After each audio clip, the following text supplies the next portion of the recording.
Appreciate it, Mike. This is a big week. This is Air Force week, and just want to ask you, as a former player, I don't know if you have to get the players pumped up for this one. I doubt you do. But is there any advice that you give the players during a week like this, or? I think the number one thing is to ensure they understand that this is one of the most important games they'll ever play. And, this game is different, and we treat it as such. It's a big deal, not only to this program, but our entire institution, our Army. And I think it's healthy to talk about those things and talk about how important, leg one of the CIC is for us. And no, I don't think you need to fire them up, but I do think you have to draw the magnitude this game stands for and how intense this thing is. And it's not just a regular college football game. Is there a difference to playing than coaching in it? Is there that big of a difference? Yeah, there's a significant difference. As a player, it's you're far more into the technique level 100 of what's going on, level 200 as you mature and kind of understand the scheme and how you can impact the game.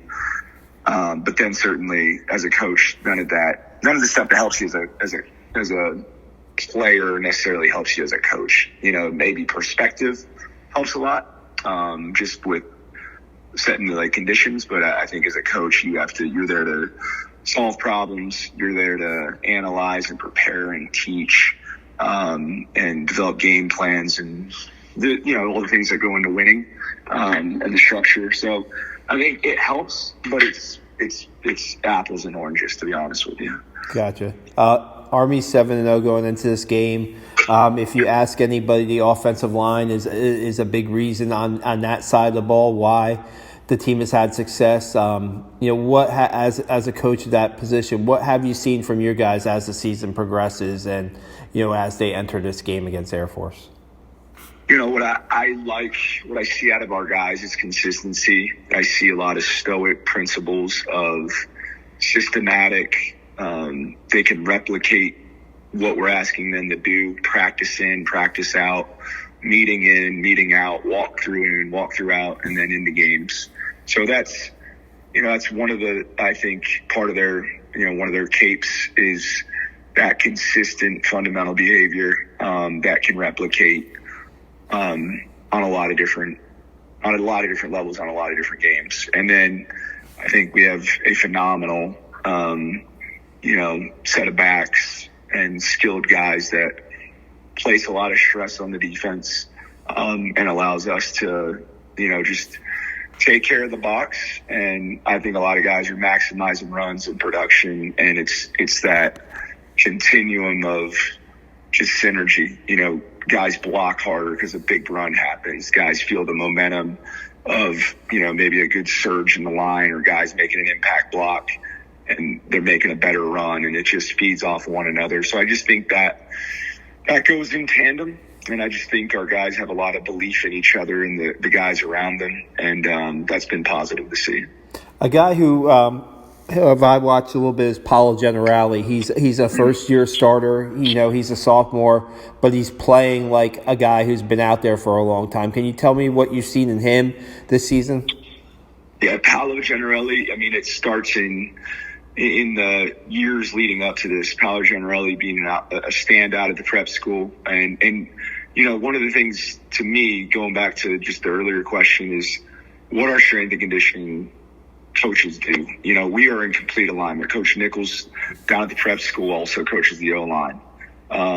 So we have a plan for these guys coming in the prep school. And one of the unsung heroes to me in the program, along with Connor Hughes, who's obviously everybody knows him as the head strength coach, he leads the O-line. And we have very specific things we talk about in terms of goals for each one of these guys, in terms of strength numbers, physical weight, and what we want them to do athletically. So Paolo Generali to me is the product of that. Paolo Generali has done everything we asked him to do in his first 2 years. We're a developmental organization, and that position sometimes takes a little bit longer to cook just because the strength we want those guys to have before they're ready for Saturday Paolo came up and took a lot of mentorship and guidance from some of the older guys last year while he was up, and readied himself all of last year as if he was a starter, and then maximized that like in the off season from, I don't know if a guy had a more productive January to July, because he was in a battle for that job. That job wasn't his coming out of the spring.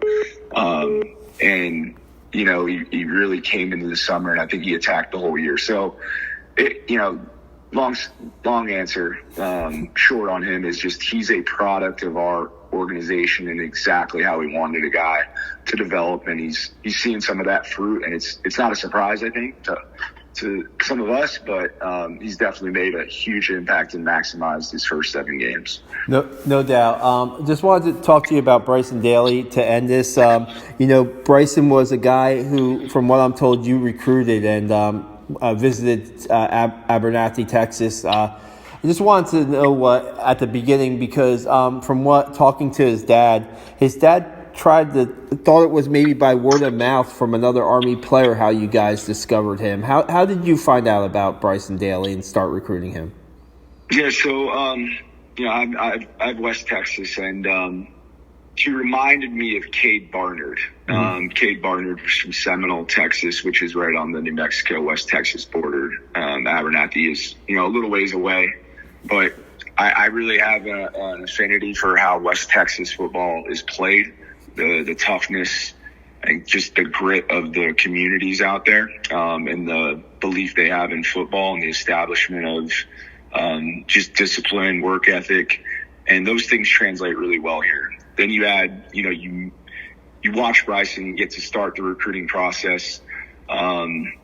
And for me, some of the things that popped out outside of film, everybody can evaluate film and see it how they want objectively.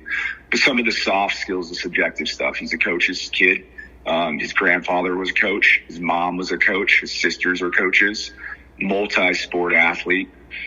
Played both sides of the ball. So it's almost like, to me, he played 4 sports when you're playing, starting linebacker, starting quarterback, and then you find out some of those intangibles. And then you kind of find those guys who are football players first, leaders, athletes, and what that really means here. Those guys do really well.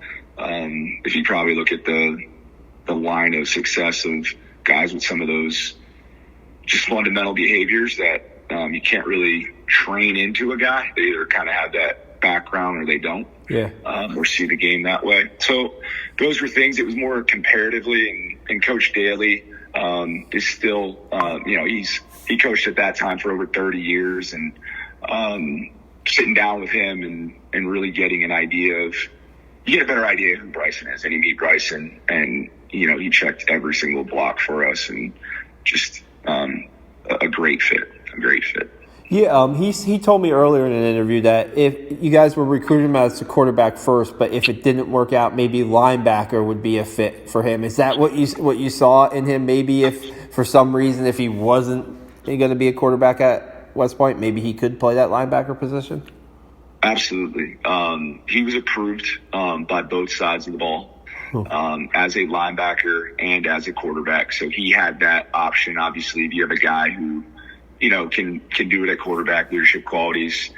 We also approved him as a B-back too, and that's probably no surprise seeing the way his running style this year. But he could have played, probably 3 to 4 different positions, combined with the defensive side. But yeah, absolutely.